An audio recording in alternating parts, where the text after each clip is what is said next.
Good evening, everyone. I welcome all of you to the lecture 58 of ASC webinar series. So we have been hosting this webinar series for the past nearly 5 years. We are going to complete 5 years in another 2 months. So today we have with us Professor Sheila Mishra, one of the renowned archaeologists of India. And I welcome you, ma'am, for this lecture series, and also thank you for uh, accepting to deliver the talk here. And without wasting much time, I will ask Manjari Sharma to introduce the speaker. Then, ma'am, you can take over. Good evening, everyone. Welcome again to the 58th lecture of the AAC webinar series. I'm Manjari. It is my absolute pleasure and honor to introduce our speaker today, a pioneer in Indian prehistoric studies and a leading voice in geoarchaeology, Professor Sheila Mishra. Professor Mishra's academic journey has been both international and deeply rooted in Indian subcontinent. She completed her PhD under the guidance of legendary Professor S.N. Rajguru, focusing on early man and environment in Western Madhya Pradesh. She retired in 2015 as professor and head of Department of Archaeology at Deccan College after nearly 3 decades of dedicated service. Over the years, she has fundamentally shaped our understanding of South Asia's prehistoric past. From her groundbreaking excavations at Mathan Carey, offering one of the earliest known evidences for modern humans in India, to her work on Acheulean sites like Bori and Morgaon, Professor Mishra has consistently pushed the boundaries of archaeological research. Her contributions go beyond excavations. She has brought new perspectives into Indian Acheulean technology, challenged Eurocentric narratives, and integrated geological processes into archaeological interpretation in a truly transformative way. With around 80 published research papers, and participation in over 75 conferences across the world from France to Japan, her impact is both scholarly and global. We're truly fortunate to have her with us today. Ma'am, you may take over. Okay, so when I was asked to give this lecture, I just thought of this topic because it's something which is I've been thinking of more recently. I didn't want to just repeat things which I've been saying for decades. So I have been like, anyway, so in this I will just progress, like how the ideas develop. They develop with some observations which don't fit, and you're trying to explain them. So in this case, it started with Rajasthan, not really Rajasthan, because there I was not really involved in the, I was involved in a project, but I was in the fluvial section and not really with the Aeolian material. But I came, so it was with Neetu in her PhD when we were looking at Lalitpur. Then just because I wanted to understand the Rajasthan, we just made a visit to see the sites, and then I started to try and think about it. And then it was Tikoda, trying to understand. And then finally, in the last few years, a number of visits to Eastern India, some partly with Tosa and also with Saurabh Mukhopadhyay, where I was able to, and also Jose. So in these field visits, I was seeing something which I had not seen anywhere in my career earlier. And this gave me this idea that Aeolian processes are surprisingly quite important in preserving Paleolithic sites in India. So this is what I'm just presenting it here more as a hypothesis. Okay. Now, the first thing about Paleolithic sites, you have to have a certain frame of mind, the way in which you look at things when you're trying to understand Paleolithic sites. And I think this perspective, I have been very lucky because of the mentorship of Rajguru. But even before I started MA and PhD in Deccan College, I had done my BA in Simon Fraser University in Canada. And even though in North America the span of human occupation is only Holocene, the amount of geological changes that have happened in that time are so dramatic that you cannot do archaeology without trying to understand the geology. You cannot, like in the university that I was on, like Simon Fraser is on a small hill. On one side is a fjord, on the other side is the Fraser River Valley. And if you just think about it being there 5,000 years ago or 8,000 years ago, you would be looking at different sea level, you would be looking at more or less snow. The mountains are also very active, there's a lot of tectonics. And on the Fraser River, a site which is dating to about 5,000 years has a marine fauna where today it is 20 miles, because they use miles and not kilometers, from the coast today. So this is something like, so this whole integrating geology into how to, like, you just have to know it. You know, where are you going to look? Uh, and you also have an expectation that the environment may not be the same as it is today. So this is what I have been doing. So I think I got like when I was giving a previous lecture a couple of years, just a few years ago, I got this little shorthand. Paleolithic artifacts only get preserved if they get buried. This burial process is very important, even for sites that are not very old. So if they are just on the surface processes are very efficient in removing things from the surface. So for them to be preserved for any time, they need some process to bury them. So a very few number of the total like evidence that is created really gets preserved. And now, once they're buried, they are not going to be found unless they're going to be exposed. So they're under the process of destruction when you find them. And these destructive processes, like normally we just think about the natural processes, but obviously human activity is also a very big thing. So when you are finding archaeology, you really have to understand, okay, where could something survive by being buried, and where are those situations being exposed today? And there will be only so you have to identify the burial agent and the erosional agent. And these conditions for preservation may be very specific and rare. So, and they differ from place to place. So when, even if, I work in Maharashtra, I get some idea about where sites are and how to find them, then it doesn't work for Madhya Pradesh. Each place you have to kind of understand these things. So even though you're basically, okay, so I should study geology, I need to know that to do archaeology. But the thing is that these situations which are important for archaeologists, they are only a very small part of the geological process, like a geological record. So if you look at a geology textbook, how many pages do they devote to cave deposits? But like maybe 90% of the most significant Paleolithic sites are caves. Then even the sites associated with tephra are surprisingly very overrepresented compared with the amount of tephra deposits. So all our early sites in Africa, they are tephra or they're caves. But there obviously you also get some preservation in fluvial deposits, and the way the processes work in different environments, in different tectonic settings, in different climatic settings, you always have to look for what is happening, and it's always for that place. Okay, so because these things are actually important, even though they are geological, they may not be well identified or described in geological literature.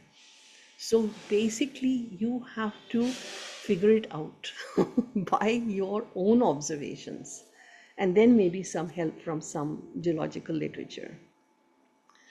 Now, in India, fluvial contexts are common, and also because then there's so many things about how fluvial context is quite different in India. This is work I've done before, and so I'm not discussing it, but like I did find that this whole thing, like, you in if you think of temperate zone like northern Europe or temperate Europe, where they have the whole Somme Paleolithic sequence and the Thames River sequence. Now these sites are not considered like having a very good preservation of archaeological evidence, and they're just sort of secondary sites, blah blah blah. And today they are like only considered for geochronology or something like that. But in India, the rivers behave differently. Sometimes fluvial context could be quite significant. Um, and this is what I worked for most of my career. I worked on Narmada, I worked on Godavari, mostly in Western India. I was working in fluvial context. And even when I worked with Dr. Singhvi and Dr. Tandon and Rajguru, when there was this big project in Rajasthan, there also I worked on the fluvial part of the project.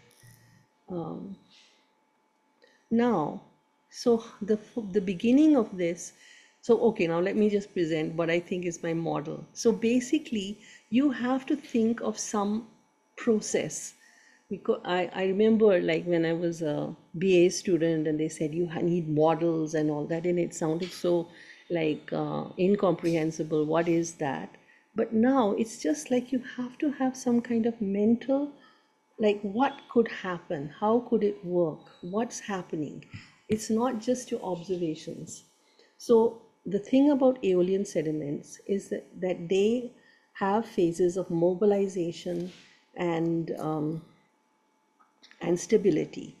So you have a mobilization phase, then there's no mobilization, so the surface is stable, and then you would get pedogenesis. Sometimes you just have phase of accumulation and then erosion. So in the Thar Desert, in this Didwana area, where the main, like there was another project which was done in Deccan College, which I was also not part of. It was they focused around Didwana.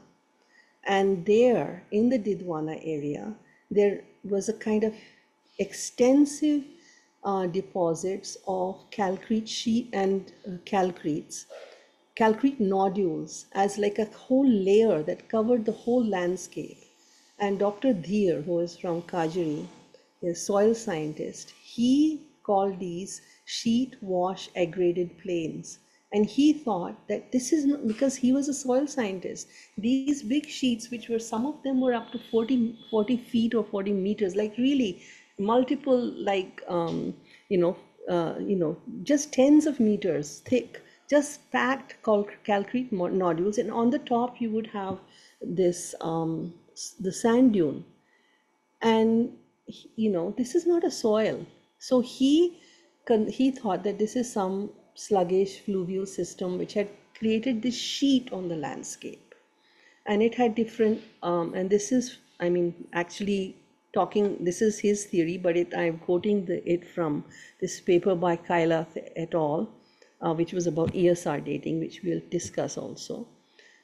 That the calcretes in sheet wash aggraded plains are quite extensive, with a continuous lateral spread of a few kilometers to 200 kilometers squared. This is not fluvial. Like I have, at this point, I'd spent all my life with fluvial deposits. This is not a fluvial deposit. So when I made my field trip, like much after the project was over, like, and also I had to understand it because very significant archaeology was being reported by them. So, and it was being reported from this sheet wash, which was called Amarpura Formation. And like, how is this created? So this was one of them. So my model here, okay, then the other thing, which is much more recent, where I visited the site of Paisra, which then Jose from Banaras University is thinking of working on, and I went with one of my former students, Saurabh Mukhopadhyay, and with some other people from BHU. So I got to see this site. And here, the artifacts are occurring in such a different location. They are on the hill slopes. They are in silty sediments, which again form like a whole blanket over the lower slope of the landscape. They are in positions where they cannot reach with water. And the preservation of the artifacts is so good. You get all the tiniest chips. I think recently one student, that Akash, he has reported like a completely refitting biface being recovered from this kind of a deposit. So now how does this happen? So anyway, so what my theory is that in both these cases, it's a winnowing effect. So in the Thar Desert, you have the dune. So you have this dune on the top. Most of the dunes in the Thar Desert, they're all like post-LGM. They're all like they were mobilized, but they have been stable during the Holocene. And almost all these dunes have microliths on them, whether it's good, So all these dunes in the Thar Desert, they have most of them have some occupation by microlithic people. This Dr. V.N. Mishra had observed, and he said like the population must have been so dense. There's artifacts on every dune, but all of these belong to the Holocene. So it's very few dunes have an older record, and these are usually in some kind of protected location where you don't have the full mobilization of the dune, but you just have phases of mobilization, and some part of the older dune is preserved. This is like at the 16R site which they worked on. But otherwise, most of them were these dunes, and then you have these huge accumulations of calcrete nodules below them. So this is where when I visited these sites, then I was kind of thinking like, how could this kind of a situation occur? So one of the obvious things would be that when the dune is stable, you get vegetation, you get calcretes, because calcrete in the Thar represents a humid phase. And then when the dune mobilizes, these get winnowed, the sand is winnowed, and the nodules go to the base. And so if this happens many times, then you have, this is what I'm calling stacked lags. So actually maybe I have communicated it wrong. It's not Aeolian-stacked, but it's Aeolian with stacked lags below it. So here you have a kind of stratigraphy. And there is one site near Dedwana called Amarpura Quarry. So when Dr. Mishra and Dr. Rajguru had that project around Dedwana, people were mining these calcrete nodule like layers for making tuna. So you had a lot of exposures from them. And in this one quarry called Amarpura Quarry, within this they got Aeolian tools. And these tools were in that project dated by, this particular section was dated to about 800,000 years, where they were getting the Aeolian tools from. Now all the other locations that were dated were younger. So the other people who were not archaeologists just rejected the date that this is too old, but this was the only site where you were getting Aeolian from those, the calcrete nodule horizon. So I consider that this is probably a very good date for what was being found, a very expected date. So I feel that the ESR dates are actually very correct. Now, when you come to this Eastern Indian area, then you see again, you have a silt, which could be dust because of the way in which it's occurring. And below it, you either have bedrock or you have a kind of ferricretic gravel. So this ferricrete pellets either could be forming in the Aeolian deposit, like the calcrete nodules, or they are just a kind of detritus, because this whole area also has an lateritic deposits. So they are just getting incorporated into that Aeolian deposit. So these pellets plus the artifacts, again, they get winnowed to the base, and you may be having again stacked layers. So most of the artifacts there, they belong to, they're in the middle Paleolithic and upper Paleolithic types. And from the ferricretic gravels deposits below these dust deposits, I think they're dust deposits, you get Aeolian. So this is the model. Okay, now my journey. So this is a picture which was published in this paper by Rajguru Dev and Gaylard. which is of the Amarpura quarry. And you can kind of see how there are stacks like this. And at the top of it, you have sand dune. This is a map from Singhvi et al. 2010, in which they give the dating for the most up-to-date study of the 16R dune. But here I'm just giving it to show you the Didwana location. So this Amarpura quarry and this 16R, they are very close to each other. And then this Didwana lake, this is where you also have the Singhi Talao. So all these localities which were giving independently evidence for Aeolian, they are all basically in the same zone. I think I can't see the scale because your pictures are over it, but this is it's in kilometers scale. It's not tens of kilometers. It's not so much. Okay, here you can see this is something like that. I think it might be the Amarpura quarry, which in that field trip we went to. And you can see these different, like it looks like stacked lags. This is my theory. And this is the sand dune above it. And in its surface, you have the nodules being formed today. Now, if this mobilizes, then you'll get another layer of calcrete nodules. And then here you can see a kind of stone. I'm not sure that it's from this location, but these are how the artifacts are occurring within this layer. So this is a kind of module, a kind of model for making sense. The sheet, because the dunes occur as sheets, then these nodular horizons occurring as sheets make sense. And also the occurrence of archaeology associated with the nodules. And there can be some stratigraphy. They're not preserved in like pristine condition, but where they occur within this horizon has some meaning. So this is like how this is like when I was trying to understand it, this was a reasonable explanation. I think much more satisfying than considering that it's some kind of fluvial system which has only calcrete nodules and has extensive sheets, forming extensive sheets over the landscape. So this was the first thing where I was thinking about Aeolian. Now this is the other side, this is Singhi Talao.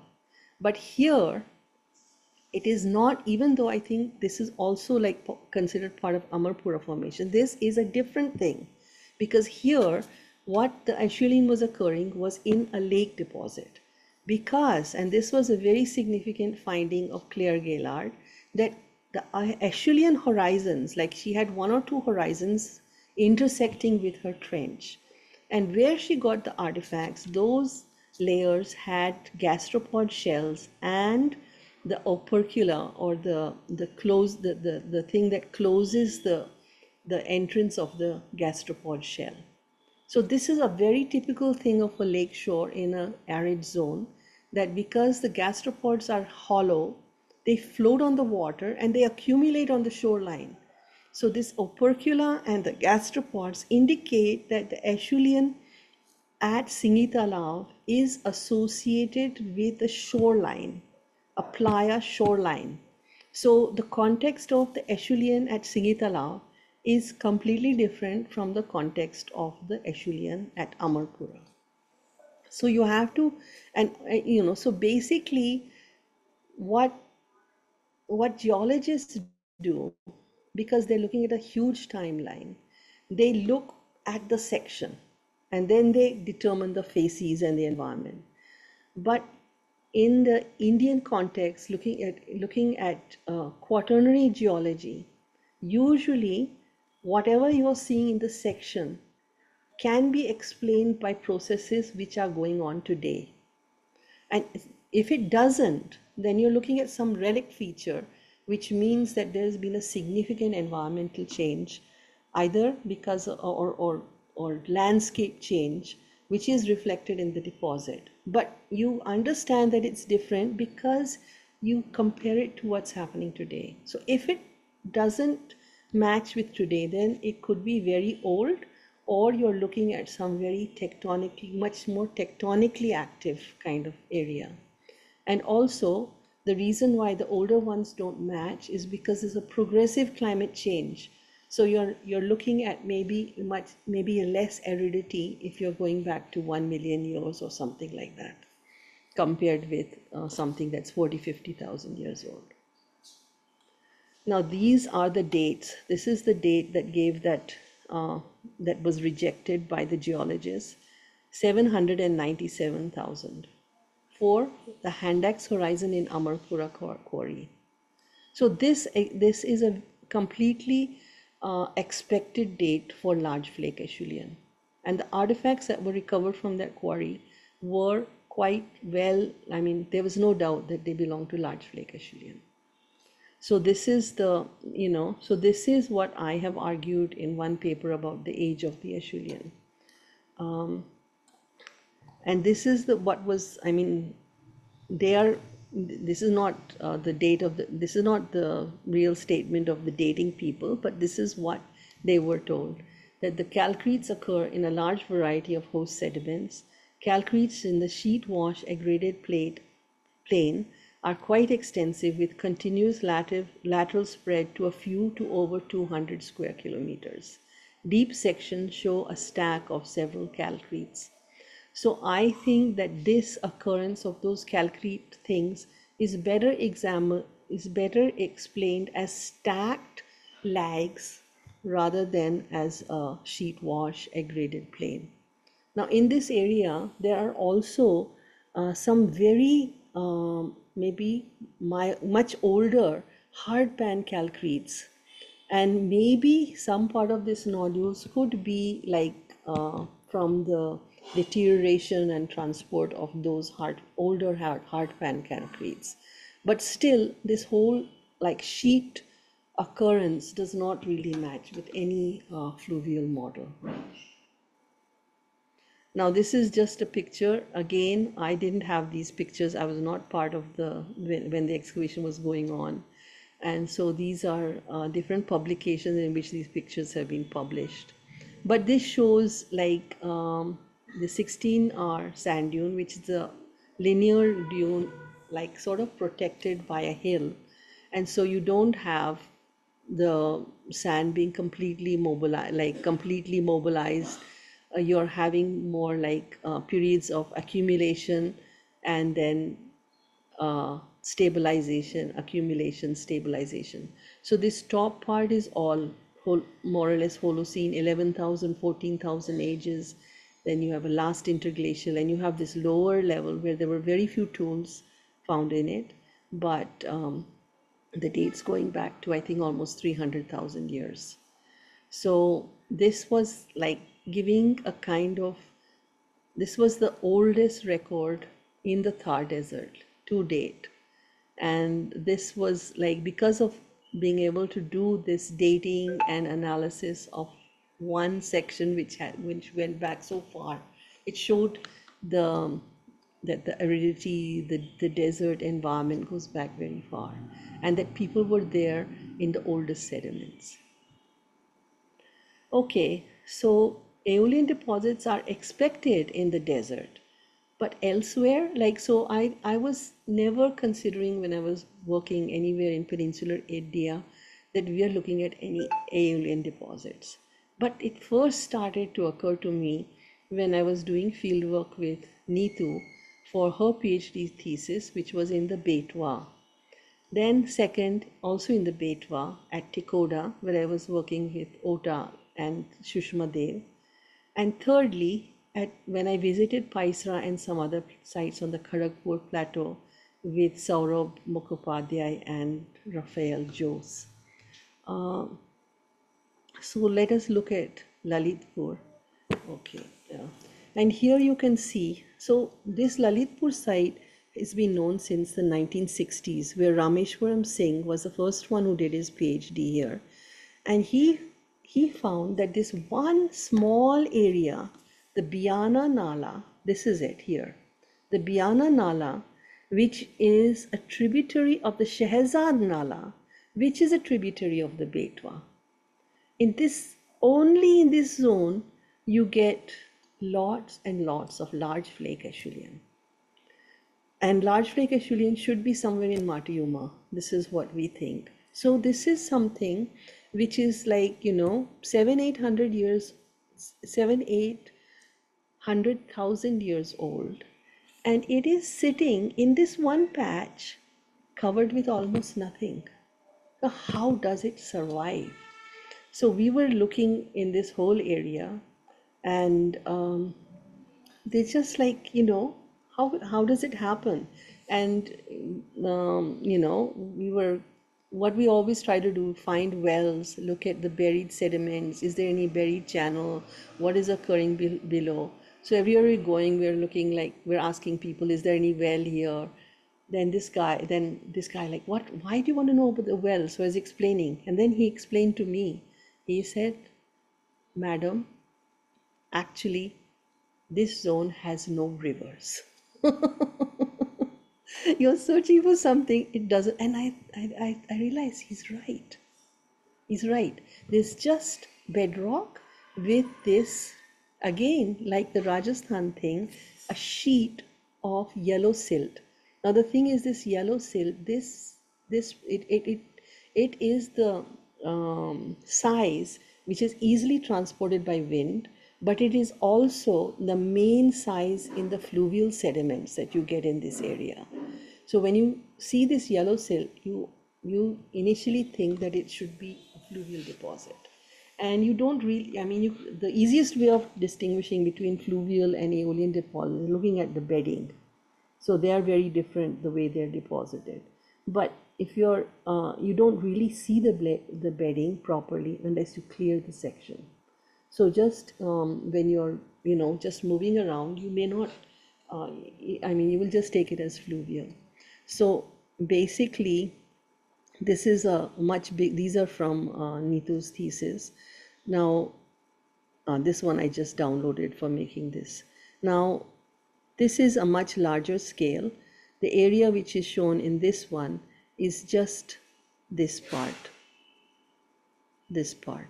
So this is the, these sites which are here are just in this zone. No, in fact, this zone. This is actually not showing. This reservoir has come up more recently than like the topo sheet which he used to make this map. So this reservoir is there, was already there quite earlier. So this is the Biana Nala, this one, okay? So here there has been this remnant has survived. Here you have the Betwa River, a big river. So I think one factor is this real change from quartzite. So this ridge has completely disturbed the drainage, and the Betwa River breaks through. But all these rivers, all these nalas are just originating at the foot of this kind of escarpment. And so they have almost no catchment. So that's why they don't have much power to do much erosion. The Betwa is a much bigger river, so it can maybe erode here. But this zone, which joins the this sub-basin, which joins later, actually originates all from this zone only, because this has cut it off. So this drainage is sort of getting collected and coming into the Betwa here. But this drainage is all like very small. So it doesn't have a huge catchment, so it cannot have much discharge. And that's probably why, one reason why there is less power to erode. Now this is just a picture, two pictures from the thesis. Oh, I'm sorry. Where this was a ditch, a boundary ditch being dug at one of the localities where you're getting the Aeolian. And you can see the granite bedrock. The artifacts are occurring in this zone, and it's covered by a very, some 20 centimeters to 50 centimeters of yellow silt. And we got so many artifacts from the surface, but when we could see them in still buried condition, there were even more artifacts which had got completely weathered and which we could not even extract from the section without them getting destroyed. So when we were trying to think about how this site is occurring, that's when we started to think that this might be some kind of Aeolian cover. But we really, it was still like difficult, like, okay, you have an Aeolian deposit, but how do you have just a small amount of a cover. So I think that the inefficiency of the drainage plus maybe some kind of steady state situation where dust is accumulating and like getting eroded in about the same rate that it's getting accumulated, which allowed this to be covered for maybe 800,000 years, because otherwise it couldn't survive, or it was covered for 800,000 years and all this erosion is happening more recently. Not sure what. Now the next place to develop this theory was Ticoda. And here you can see this is the Narwar, this is in Rajasthan district, not very far away from Rajasthan. And you can see this is the Narwar hill. So this is a very sharp break between, this is the Betwa basin and this is the Narmada basin. So here, the divide here is zero. Like, so one reason I think maybe the material is well preserved here is that maybe Betwa has captured this part of the Narmada, maybe the Narmada has captured this from the Betwa. So when this would have been in the Betwa, then Betwa has less gradient, and so there may have been minimal erosion in this when it was flowing into the Betwa. And once it has started flowing into the Narmada, then the erosion has accelerated. So you get the feeling that the sites have been very recently exposed. And this is the area where, again, in the 60s, and I think his was early 70s, this other archaeologist, Jerome Jacobson, he had done exploration in Rajasthan district, and he was just amazed at how much Aeolian he was finding. So this inspired like OTA to try to do more work there, and again we found a lot of artifacts. But I was trying to understand how to explain how did they get buried. They are getting eroded today, that's why we are finding them, that is not a problem, but how did they get buried? So now if you see on this part of the hill, now this is where you have all this yellowish sediment which is actually covering part of the quartzite hill. And here when we actually look in the yellowish sediment, you do not have a very high density of artifact. But when you have the surface which is undergoing erosion has carpets of artifacts. You have a lot of artifacts on this side of the hill, but the yellowish sediment is preserved only in very small patches. So ultimately here I came to there was, besides the Aeolian, there were some later artifacts, sort of flake blade-like things. So obviously they are not contemporary to the Aeolian. So I was looking in 2012, like where are they coming from? And then I located a small patch of gray clay sediment, and those artifacts were coming out of that. So there was a younger version of the Aeolian sediment. And this, like when I dug it, below this sediment was quartzite. Now the thing is that the yellow sill type of sediment, it cannot form from the weathering of the quartzite. It's a weathering product of basalt. So when you see this sediment on top of the quartzite, the only way it could get there is wind. So again, I feel that the primary context, the good context of this Ticoda site is due to them being preserved in the dust deposits. Now this was something completely unexpected, because now we are into an area where the rainfall is 1500 millimeters per annum. This is like a sub-humid zone. So how do you get dust accumulating and surviving to to preserve the artifacts? So one thing is like the wind, like you have these hills as obstacles, so they are probably allowing accumulating, the dust is accumulating because of them being an obstacle, and more accumulation is happening, and also the erosional processes there are less efficient. There could, so I'm still not sure. That's one reason I'm giving this lecture. Now we have to think about a dust being a significant process um, within the fairly humid zone of India. And so this is where this hypothesis I developed for understanding Tekoda. And I think you're getting these artifacts here are not getting deposited in fluvial sediments. Again, this dust is occurring as a kind of sheet deposit.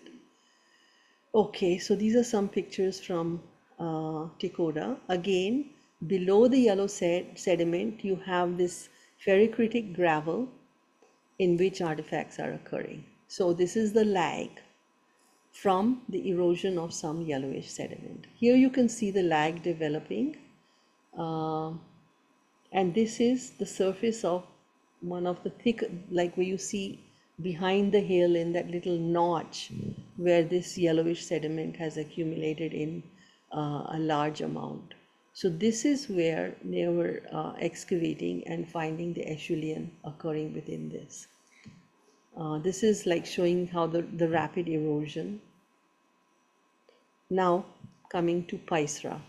So it was in the visit to Paisra, we were going along a road that had just been maybe made the year or 1 or 2 years earlier. And in the road cutting, we stopped. You can see this tree root, and you can see you see this horizon at the very top. This has microliths. And then this horizon has flake, blade type of things. And then there is a lateritic gravel below this, and we are getting Aeolian in that. So this again looks like a kind of dust deposit.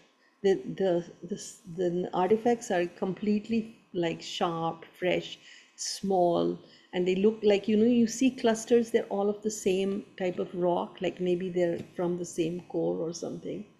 So this is another picture taken of one of the surfaces. I didn't take a lot of pictures because I I didn't keep, okay. So now what I realized, this is M.K. Singh from Delhi University. This is his published thesis, Prehistory of Kharagpur Hills, South Bihar, and it's been published by Bar. So I got this, and when I looked through his thesis, all the sites which he's reporting, they're all like Paisra. So it is part of the same kind of complex. So you can see all this hill, like the hill, the lower part of the hill covered with the silt. Like here he's showing the silt is like 4 meters, and then the artifacts are occurring on the eroded bedrock. So this showed to me that this, whatever we were seeing at Paisra, was a common thing for this particular region. Okay, I think that was my last one. So, yeah, okay, I've got some time to talk. So anyway, so now that I think that these processes are, okay, let me have one picture to look at. Now that I think these processes are important, the questions are, okay, there's no problem about dust. The summer is very dusty everywhere in India. But how does that dust get preserved? How does it survive the also very heavy rainfall which occurs in India? So I think that this is something which will be indicative of different phases of climate.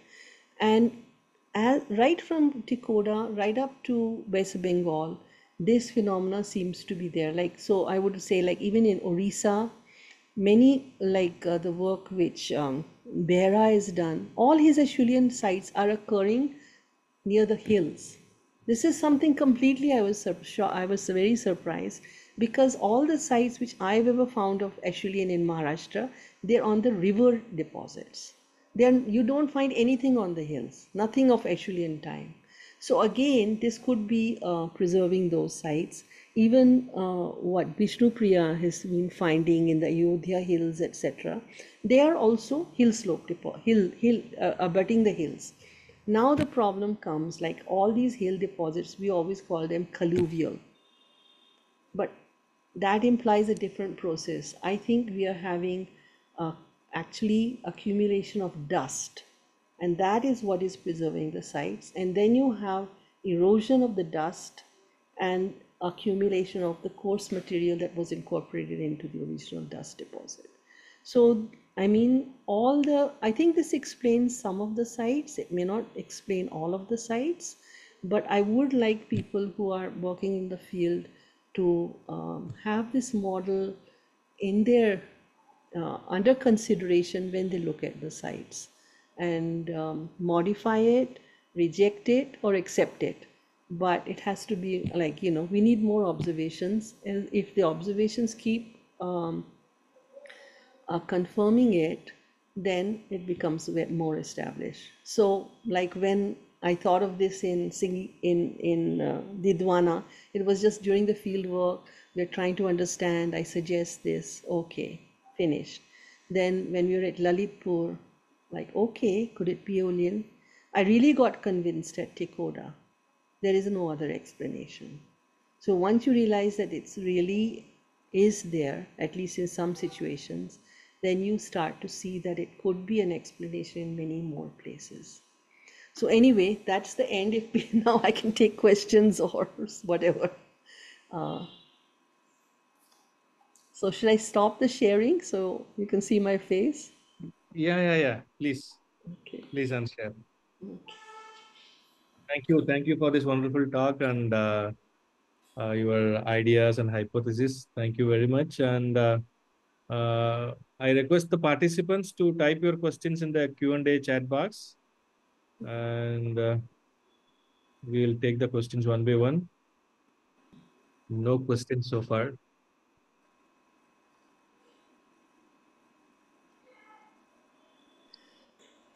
With a lot of participants who may like to ask questions. I would like to ask a question. Can I? It's a Yeah, bit yeah, difficult to type on the yeah. mobile Please, phone. please. Yeah. So thank you very much, ma'am. That was a very wonderful lecture, and I totally agree with your point that the dust and the wind-blown sediments are very notoriously rejected by the quaternary scientists and the prehistorians in the past. Because if you look at the first quaternary mapping done by Robert Brucefoot in 1894. He proposed loess-like sediments across Gujarat alluvial plain. And in 1943 or 44, in Sankaliyas are also proposed this loess-like sediments, but it has never been taken into consideration in many of the studies. Even in the central India, in the Yeah. central Tapi also, the Salisar and all that, the lawyers are very clearly mentioned in 1800s itself. But these things have very, very not taken any seriousness in the system, because most of the places were in fluvial context. So these things were very, uh, maybe this was neglected by the quaternary geologists at prehistoric. So it is very right, and it is very right time we are taking this. And we did some studies from Central Tapi. I hope Saurav might have shared with you. So we are getting around 7 meters of loess-like sediments from Central Tapi, around close to Jalagaon. So that is again a What do very you think? Like interesting. the thing is the source of the dust. So But sometimes, like what you are looking at, I would not consider it like it's part of the fluvial sequence. So like if you have like we have such a seasonal climate, so you could have fluvial and aeolian interlayering because you have like the flood deposit, and then when that floodplain is exposed, then you have the aeolian deposit. And this kind, so it could be a facies within the same system, and just the amount of each facies would vary according to climate change. So it could be like that. Then we also could have like dust coming from a longer distance. So Yes. there's a soil scientist from Nagpur, Pal. He's written a book also. And he had communicated, like Rajguru had, like he had told Rajguru that in some of the black soils of Deccan, he gets mica. The mica is really long distance for anything Yes. in Maharashtra. So I think one thing we have to look at some extra basinal mineralogy will show that it's like part of that long transported dust. And then we have the local reworking of the fluvial deposits, which is like a kind of different system, you know.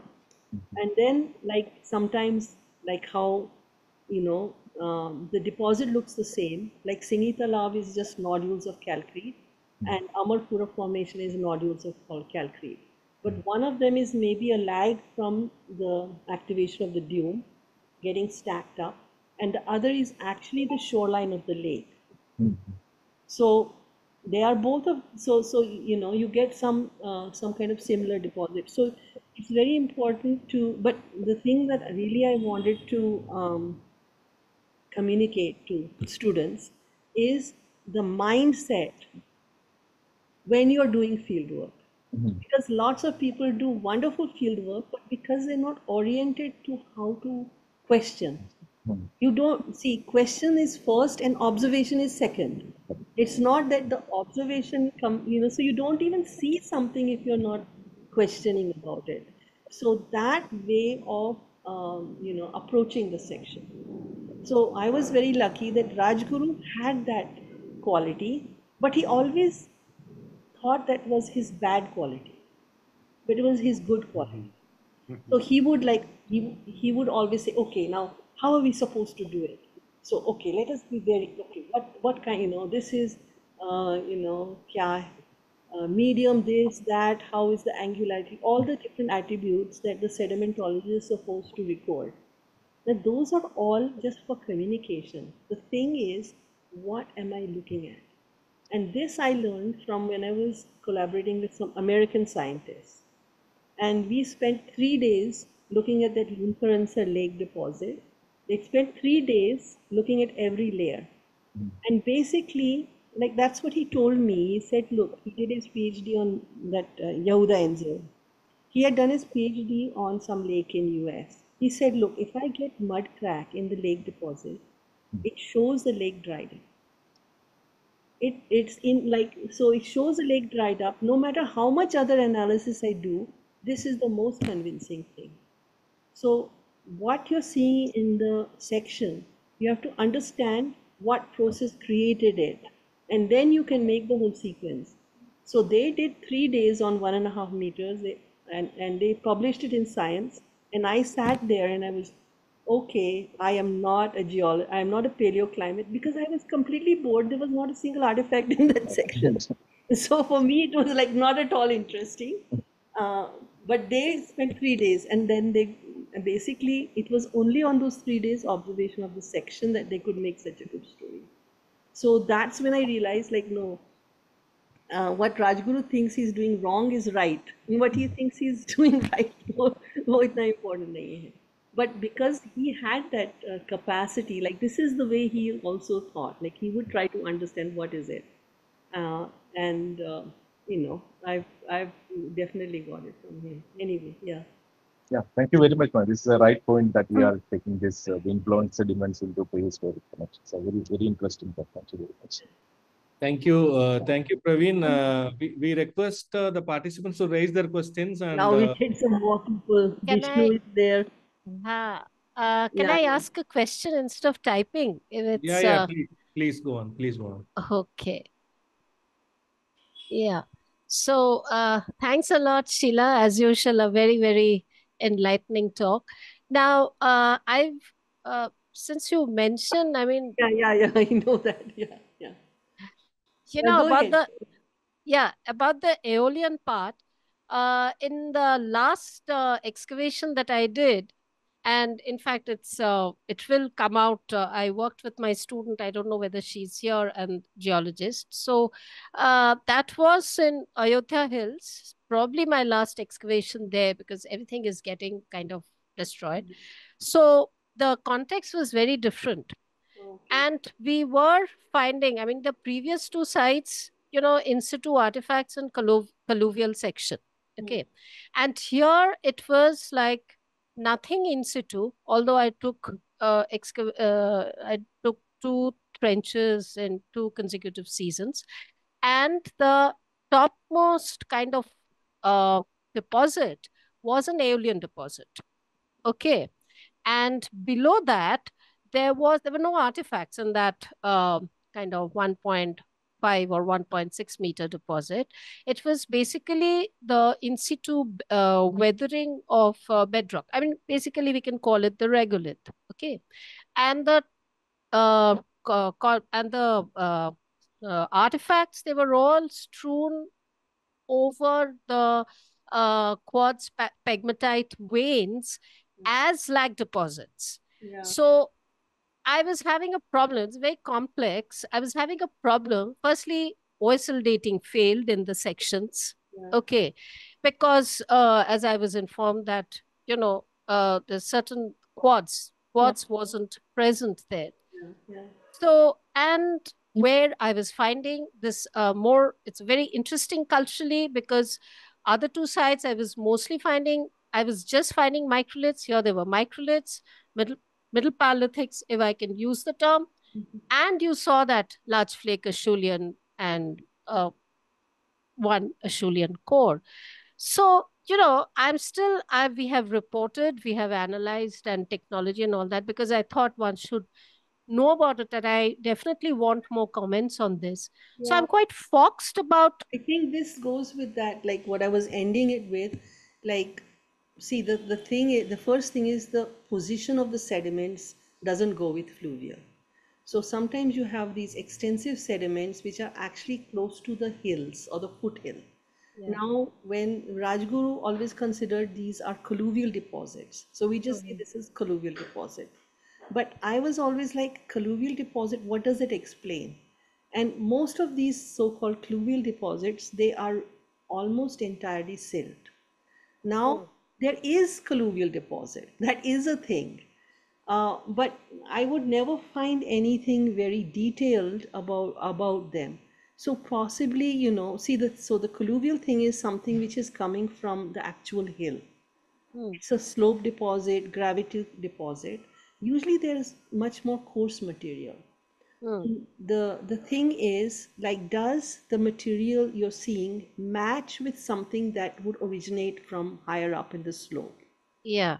Is it just coming down and accumulating through gravity? This would gravity plus like runoff, sheet wash, and Yeah. that would be colluvial. Now, when Yeah. you get something which cannot come from the hill, Yeah. has to be Aeolian. So I identified that in many of these places, it is something, it's like in Maharashtra, it's okay, like it's only basalt. But in Madhya Pradesh, you have the basalt in the valley and you have the quartzite hills. So when you have the yellow silt, which is a weathering product of the basalt on the quartzite, then you know that it's not colluvial in that sense. But identifying that something is Aeolian doesn't mean that the colluvial processes don't also occur. Yeah. So my kind of surprise, like when I okay. There was some disturbance. Sorry. Okay, I thought you're telling me not to talk because the time is up. But so that means both processes have to be considered, but this is the difference between them. So the reason why so in Maharashtra we have lots of colluvial deposits. The only ones that have artifacts are basically in the Ajanta range, that Patne and so on.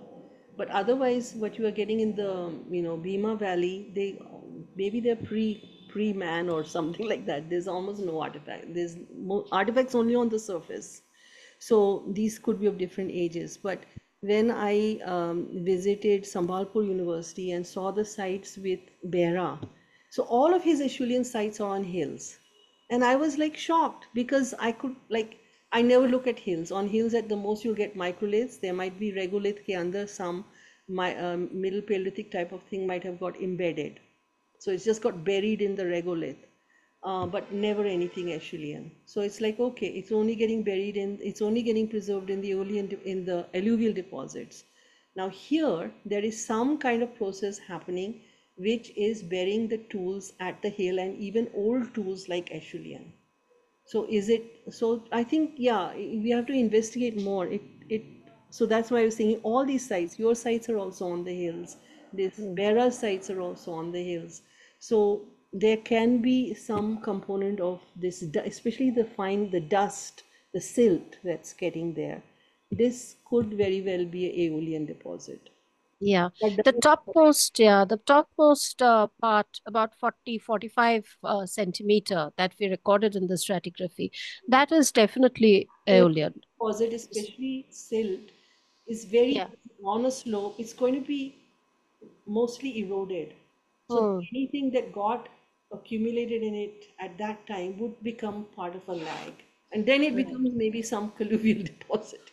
Yeah. So it's Yeah. like you have to think of, so you have to think about it in that way. But I think, and also I think the Aeolian deposits can be very local. So Yeah. in that Ticoda area, like I had just walking at the back part of the hill, you would see like there'll be one patch. I saw one patch had microliths, one patch had chalcolithic type tools, one patch had middle Paleolithic. Then this is something else. So they were just small patches. That means there is some places something accumulates, gets eroded, so they're not that continuous. And it's only this Aeolian, probably because Aeolian was a long time, that you got this really thick deposit of this silt, from which the artifacts were ultimately being derived from that. Thanks. We have a few more questions. Yeah. Sharda, please. Gopesh had raised his hand. Gopesh, can you ask your question? Yeah, sure. Thank you, ma'am. Thank you so much. First of all, thank you so much, ma'am, for refreshing talk and lot of food for thought. I'm a bit more curious about these are two elements that you raised. The first is about the deposition of archaeological deposits, like Paleolithic deposit. And the second, the very context of the archaeological deposit altogether. So I just want to know more about, for example, in many of the sites, I specifically noticed this in dryland settings like Sabarmati, Mahi, but then also in Eastern Ghats near Nalamalas. So many of these alien deposits are carpeting factors. So they're carpeting over the archaeological horizons, but the archaeological horizon or the Paleolithic bearing litho units are not the Aeolian ones. It's the underlying ones, which means the context where the human occupation or anything related with hominin activity is occurring itself is not Aeolian. It's basically being deposited afterwards or carpeted afterwards. So how do we uncouple these both of the processes? Yeah, And because in that's many why what I call it is Aeolian with stacked lags. So the Aeolian, like, so okay, now in the desert and maybe even in, okay, so like the human activity is happening when the dust is accumulating or when the dust is stable. है So in the Rajasthan sample, it's definitely like when the dunes are active, probably there are no people. They occupy the stabilized surface, and then that gets preserved below the as a lag below the dune. Then the dune winnows it out when it gets remobilized. Now, when we are looking at dust rather than sand, and in a much more humid setting, then there is always dust. Like Indian summers have a lot of dust. The presence of dust is not the problem, but the survival of the dust is the problem. So there has to be some, I think this dust is not really accumulating as deposits very many places in India. We have to observe whether it's ever happening. But some of these deposits, so what it appears when you look at that Bihar, Kharagpur platform, etc., these artifacts are coming out of the dust, out of that silt. So that means the human activity was coeval with when the Aeolian thing was accumulating. Now here you're looking at a quite humid zone. No? So if it is slightly more arid, it's still favorable for people. And then may be more favorable when the climate is wetter, but there's no dust to bury the artifacts and preserve them. So probably you're getting records of the arid period, and that's why most of these sites are having this late middle, very nice middle Paleolithic and some kind of flake plate industry. These all go with the late, they all would very well fit into the MIS4 arid phase. Now when you're looking at Andhra Pradesh, Vagera, so here if you're having, a dust horizon and the artifacts are occurring in something below it, then this is something, a lag situation. Maybe this dust is younger. Maybe you also have some situation where it's not, it's a kind of fluvially reworked silt, so every sit, that's why, like, what is the explanation for one location may be completely different in some others, like these the level at which we have to interpret as archaeologists is much more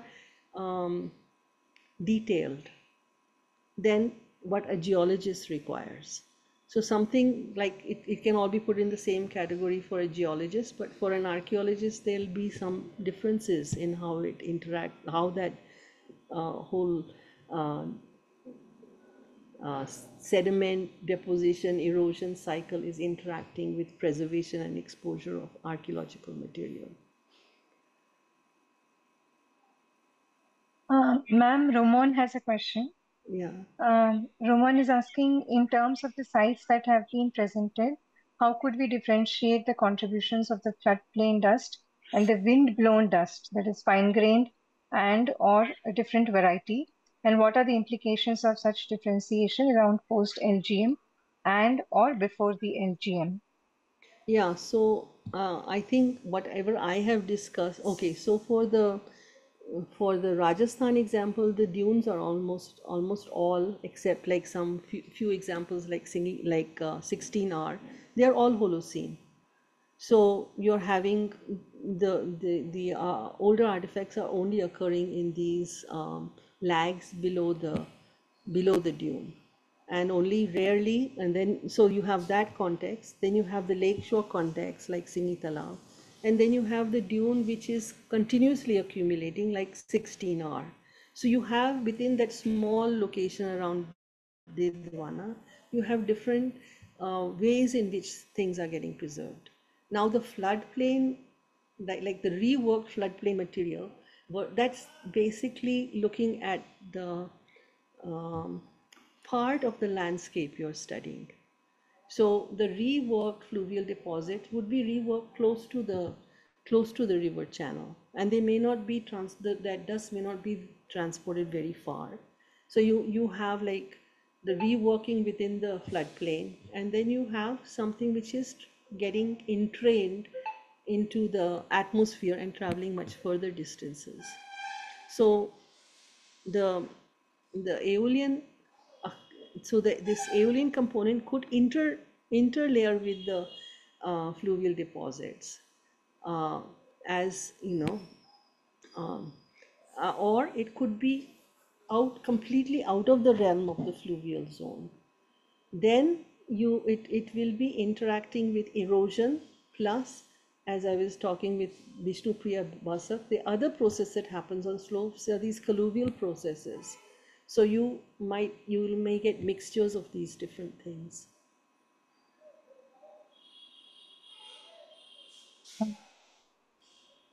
Okay, Saurav has raised his hand. Yeah, you can unmute and ask the question. Okay, thank you.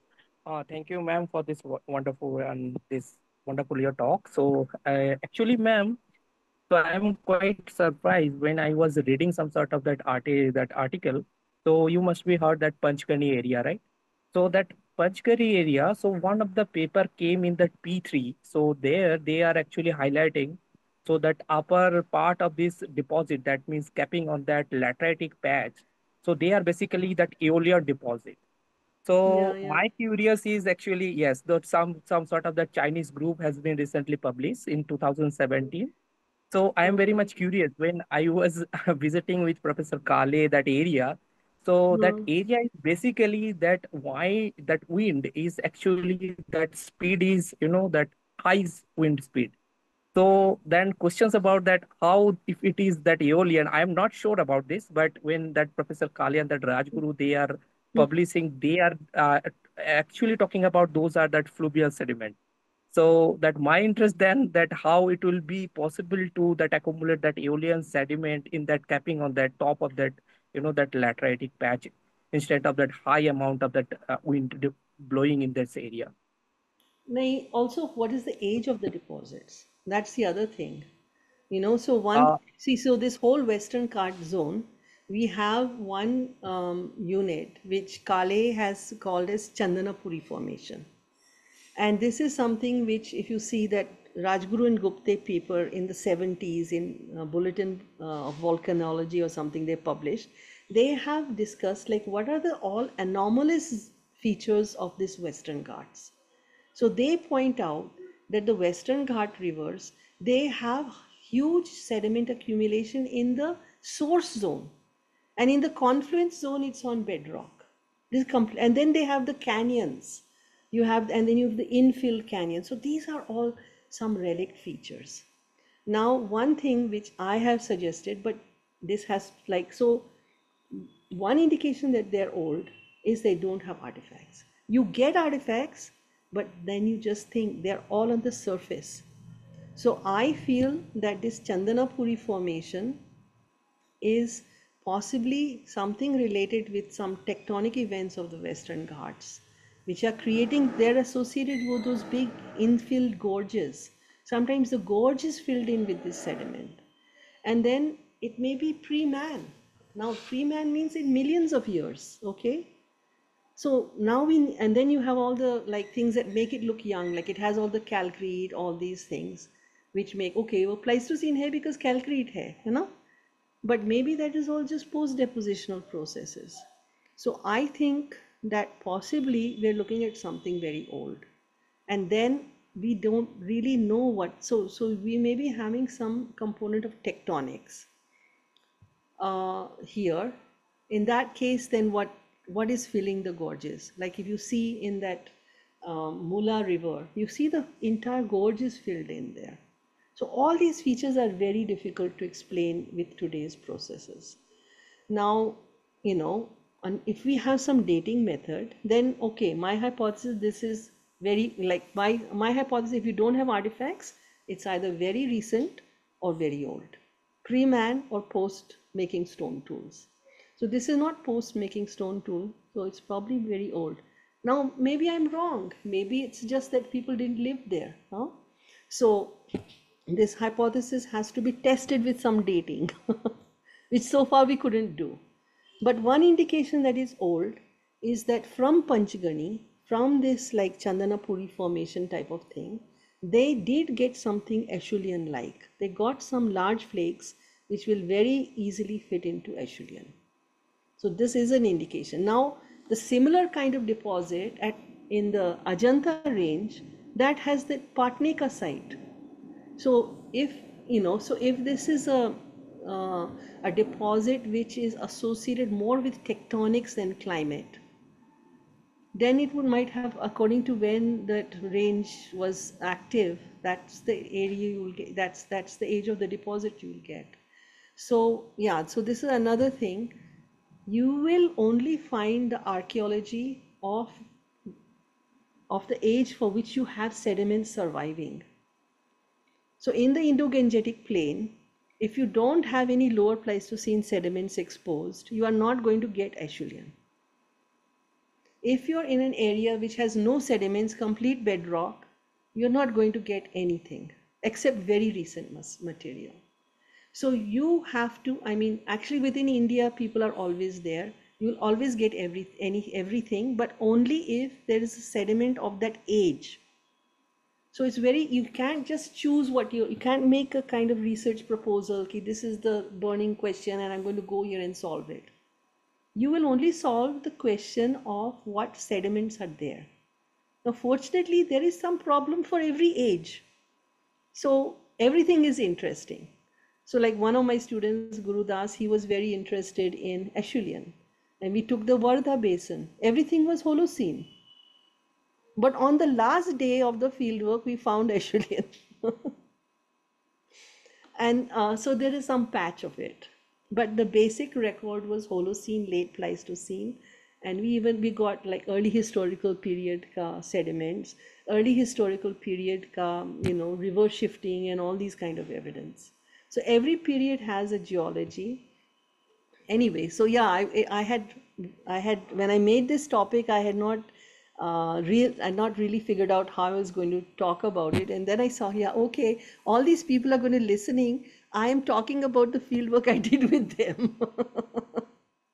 So yeah, I have to be careful also.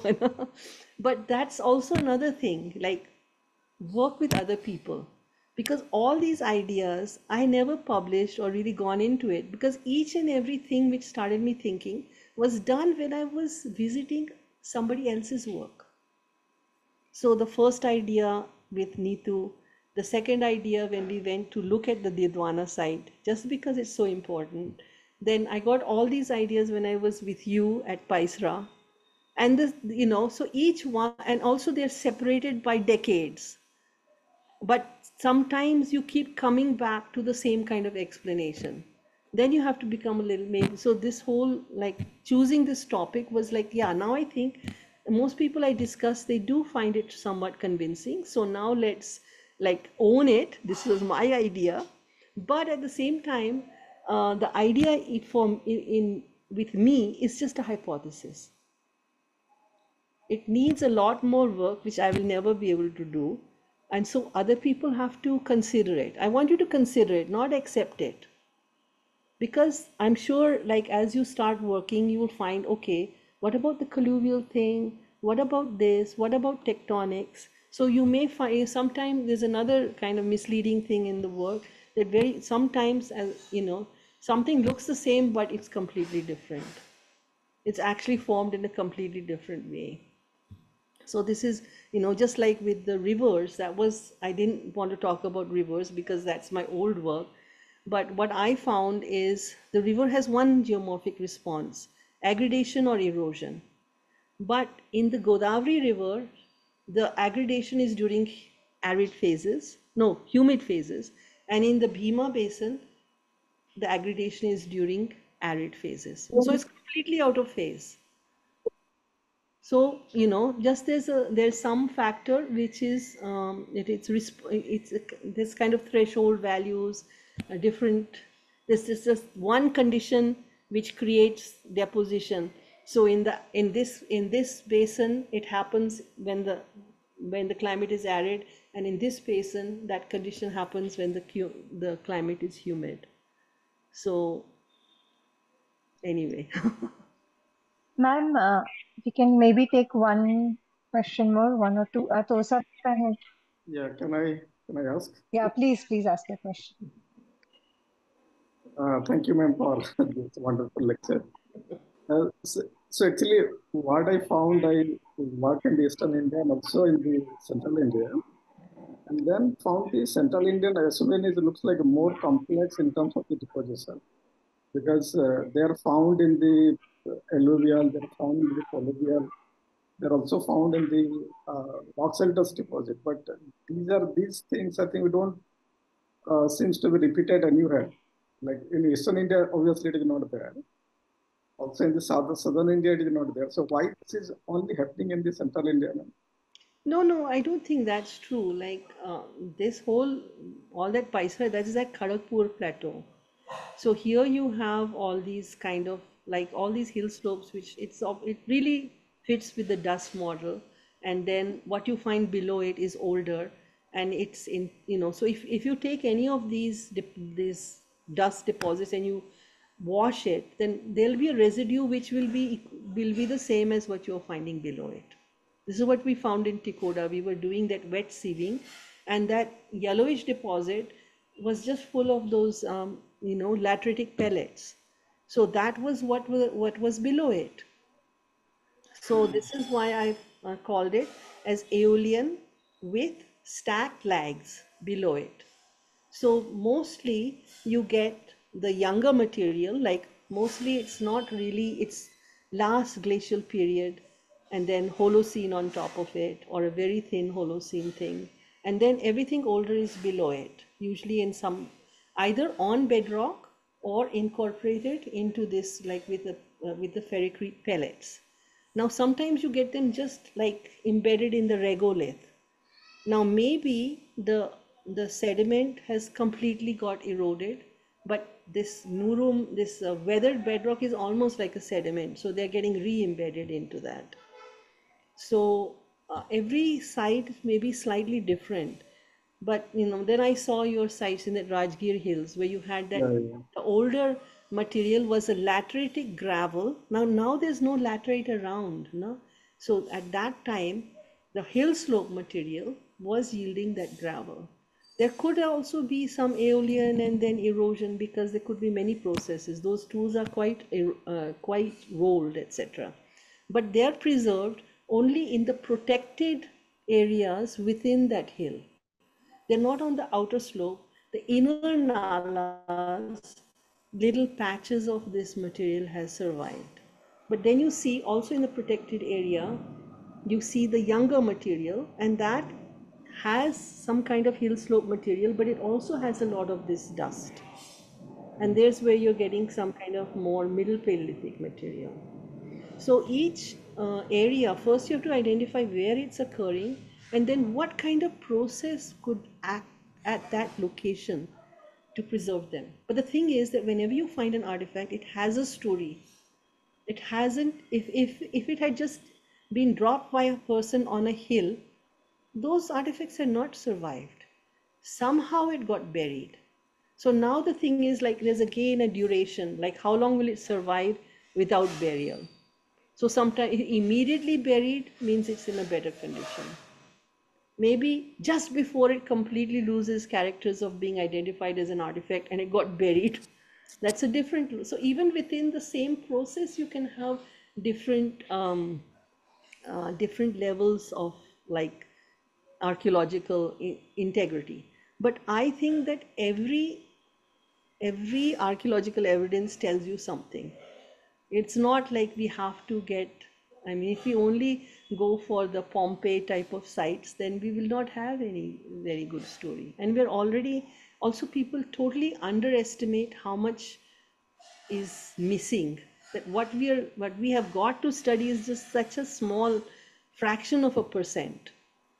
But that's also huge because we've got such a long time and so many people living. If everything had been preserved, then probably the earth would be uninhabitable. It would be completely like with artifacts. Anyway, yeah. Thank you so much. I think that's all. There is one question which is actually more like a statement than a question. I'll just read it out. If you have a response for it, then fine. Otherwise, you can let it go. So this is by Shailesh Vaisla, who says there are many sites north of Didwana and other saltwater lakes of Rajasthan which have been preserved due to Aeolian processes. Do you believe they have similarities like Kotla Lake? Haryana is a saltwater in Haryana is a saltwater lake like Didwana, and the sentence is not very comprehensible. And Aravali's around the lake has Acheulean tools preserved due to the same process, and yellow silt is also present there. Yeah, that sounds very much could be this kind of a site. And that is a thing you have to see the erosional process also important. So what is being disturbed varies in different time periods. So when, so like when Dr. Mishra and Rajguru, when they first went to Didwana, at that time, the sites were being found in these calcrete quarries because they were making tuna from those calcrete nodules. And also there had been a government program for giving water supply to every village. So the other sites that Mishra was finding was where they had dug these little talaus, and the back dirt from the talau was where the artifacts were being found. So the exposure process is important, and very often that could be human activity. And when we made our visit, after all this, that time there was the program of building roads. So they were using these colluvial deposits along the hills and mining them. And so they were exposing sites which Mishra had never seen. So you have to, so now probably because Aravalis are being very much mined, there may be a lot of sites like this getting exposed right now. So it's very important to keep track of all the exposures, and also, like, don't just go for where people have gone before. Like, each time somebody goes there, some different kind of sediments are getting exposed. But you need to get the exposure of the older sediments to find any artifacts. And my theory is that if people were there, you always find 15-minute rule. Within 15 minutes, you should get some artifact, and you usually do. And if you don't, then probably there aren't any. So I'd done this challenge with Rajguru. He had worked in this Chandanapuri formation in Maharashtra, and he never got many artifacts. So I took him in Narmada, and I said, yeah, he was every time getting so thrilled that you get artifacts. I said, no, you always get artifacts. Like, you stop the jeep anywhere, we'll get artifacts within 5 minutes. And we did that, and he said, no, but Sheila, this is not the case when in the area where I did my PhD. That's when I started to think, well, maybe the sediments that he was looking at are not late Pleistocene. Maybe they are earlier than when humans were living in India, which according to me should be in more than 1 million years.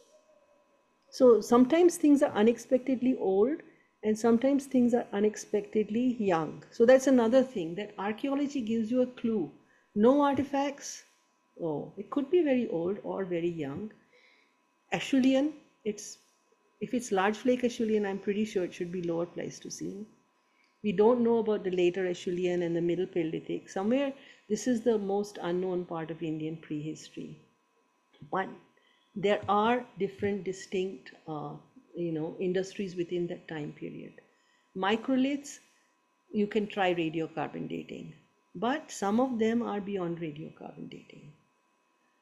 And then pottery means you're in the Holocene for sure, and if you have some understanding of pottery, maybe you get an even more precise date. So archaeology is accurate but imprecise. It gives you somewhere like what time range we are looking at. And fortunately in India, you usually do get something from every deposit. So then like you're okay, we are looking at something which is in the late Pleistocene, the middle Pleistocene, or the lower Pleistocene. But then you need an appropriate dating method, like is it microliths of more than 40,000 years, or is it microliths of 4,000 years? Maybe there are some technological changes where you would have a guess, but you would want some other dating method to be more precise. Anyway. I think, yeah, that's all for now. Many people have thanked you, and they're very happy to see you again after a long time and hearing you after a long time. So there are many compliments in the chat box for you. Yeah, it's a nice feedback, and I enjoy talking. I'm very happy that I managed. Now it's 5:30, but at least I finished my talk at. Yeah, you were all on time. In fact, you finished earlier, and we could take more questions because of that. No, sometimes sometimes I just because I couldn't find pictures, I guess. Sometimes I just find, oh my goodness, so much time. But yeah, okay. So thank you for listening. I very much enjoyed giving the talk, and I just want you to enjoy your work and have questions. Questions, they actually drive the observations. If you don't have the question, you will not see it. The first thing is just like, what should I look at? So you have to take some time for that. And that's how you accumulate your powers of interpretation. Okay, so yeah. Bye. You're muted. Yeah, I'm leaving. No, ma'am, wait. No, thank you, Professor Mishra, for this wonderful talk, and also I thank all the participants. And we'll be meeting again next month. We'll be having another interesting talk, and I invite all of you to join us in the next month lecture also. Thank you so much. Somewhere? Do you upload these talks somewhere? Pardon? Do you upload? Yeah, yes, ma'am. In our YouTube channel, we'll be uploading it. Okay, no, because I missed last talk of Naveen Chauhan, and I actually really wanted to listen to that. Last talk we had some issues, and he did not want to upload. It. Oh, Yeah, because he had many unpublished data. Data in that, okay. So we may not do that actually. Yeah, no, I planned to listen and then I just missed it. Okay, thank you. Okay, thank you so much. Thank you, ma'am. Yeah, okay. Thank you. Bye.